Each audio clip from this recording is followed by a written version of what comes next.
看底下的这些，全是羊肉走下的走，再不把过一段时间都让羊肉吃完了。嗨，大家好，我是霞姐。我大舅的一块红小豆地能收了。今年天比较旱，加上这段时间羊肉也可能吃了，一面长得稀溜光大的，我大舅摇头了。今天我们一群过来，帮忙把红小豆给拔完。杰哥啊，你小时候拔过是吧？拔过嘛？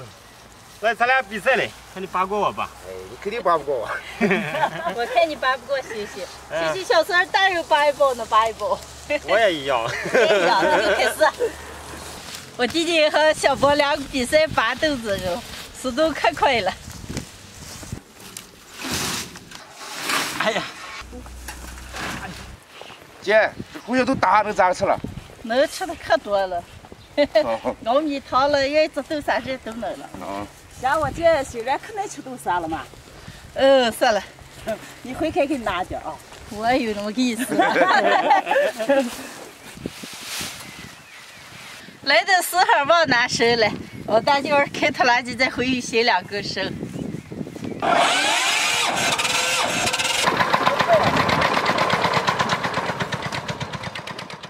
和我二姐拔红小豆过来了，我二姐跟我这些，今天就这些红小豆给大家分享一个家常豆沙馅的做法。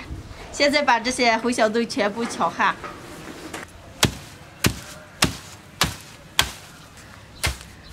干的还敲下了，是的，要用手拔了。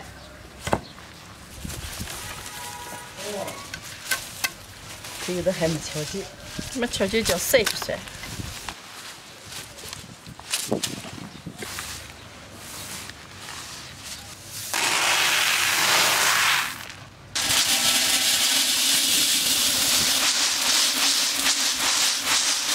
红小豆啊，赶紧洗一下。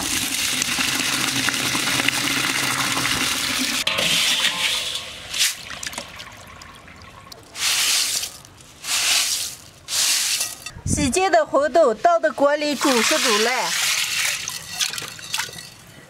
地里刚收回来的红小豆，大部分都湿着了，今天就没用水泡，直接用小火慢慢煮熟。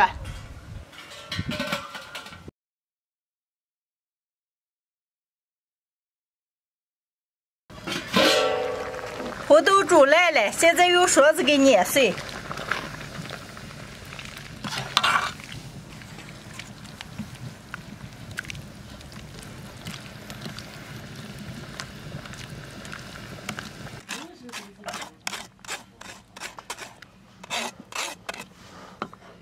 豆沙碾碎以后，加点冰糖，加点油，用小火慢慢的把水分往出给熬。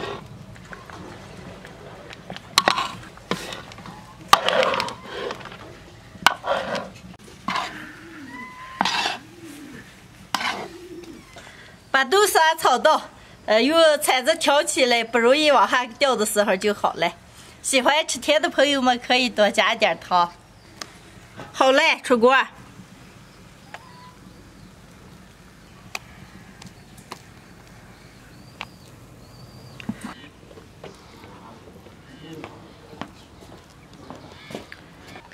今天的豆沙馅就做好了，完了吃的时候可以做成豆沙包子、豆沙饼了，或者豆沙龙馍了。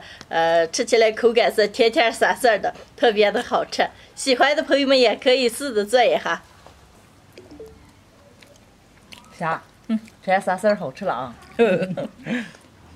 而且，一阵起身间给你多装上些，你给叶山做的吃个豆沙。今天的视频就分享到这儿了，喜欢的朋友们右下角帮我点关注，顺便再点个赞，谢谢大家，朋友们，下期见，拜拜，拜拜。